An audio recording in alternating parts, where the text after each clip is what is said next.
their +4s and newsboy caps. The big hitters are on the links today. It's Happy Hollow versus Champions Run in a highly anticipated club match. There's Dave Brown, the Dapper Doctor, skippered the winning Hickory International Cup team for the US of A. Brown and friends hope their spoons, mashies, and niblicks carry them to victory. The Wendell down the fairway, and off they go. In motorized golf carts in suburban Omaha, past meets present in the world of Hickory golf.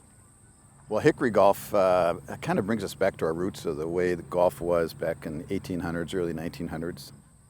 Brown's an orthopedic surgeon and avid golfer who discovered this different way of playing the sport a few years ago and was quickly hooked. Part of the fascination is just the idea of golf history and what the previous great players were: Bob Jones, Walter Hagen, Harry Vardon.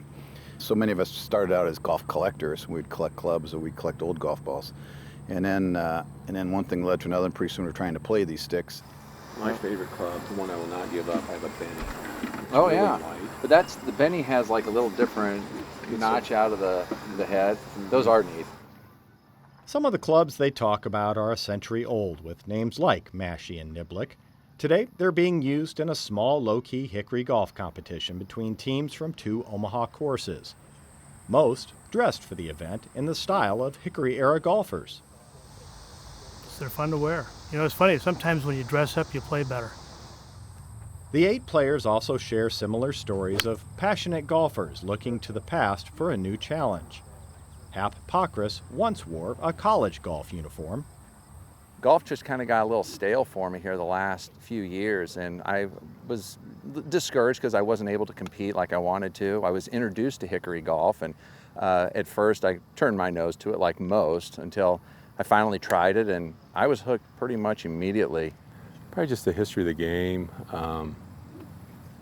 how good it feels to hit a Hickory shot, playing with your buddies, sharing clubs, trading clubs, finding the clubs. Hickory players are a small fraction of the 25 million who play the sport in the United States. But while the overall number is said to be declining, those around Hickory golf say interest in their version is growing.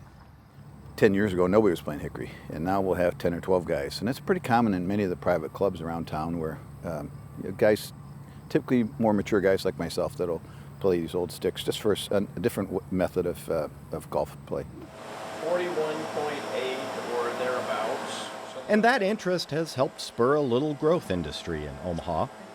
Well, I am heating up the gutta percha material.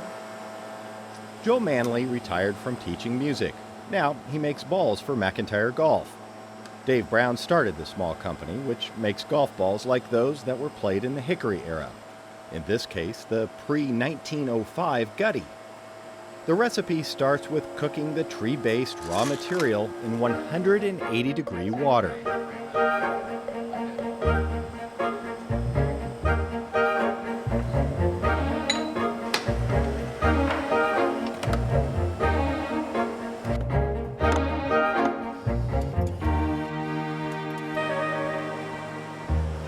So there are people who collect them, there's people who play with them, and there are people who play with modern clubs that just think it's cool to have a mesh pattern ball rather than just a boring old modern ball. And for another basically one-person operation, Ray Shuneman sold his 20-year business, learned blacksmithing, and started making putters by hand.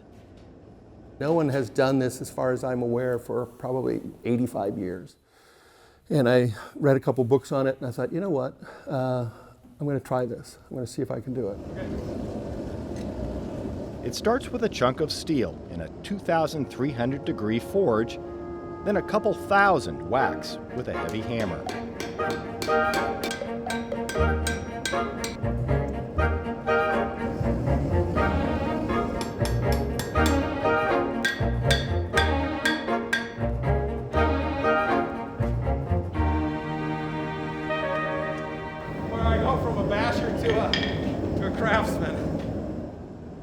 It's really rewarding work. I mean, it's physical work, but it's mentally rewarding, and voila, you have something at the end.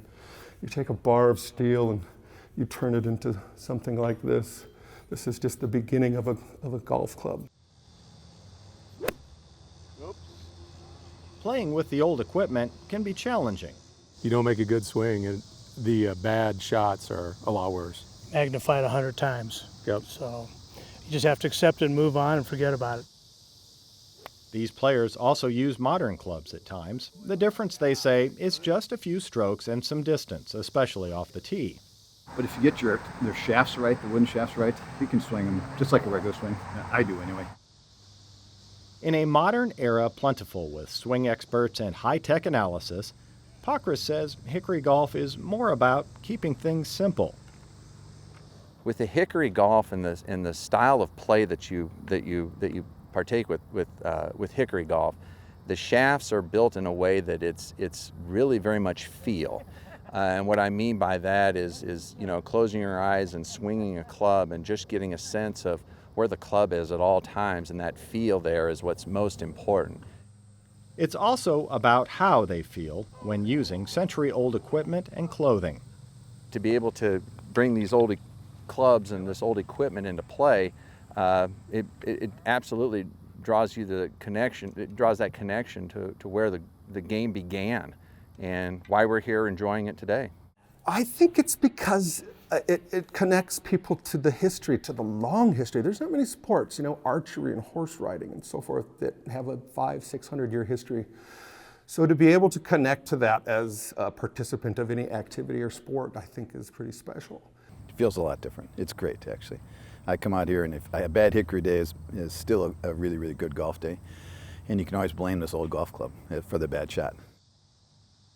And a good walk unspoiled by taking a few steps back in time.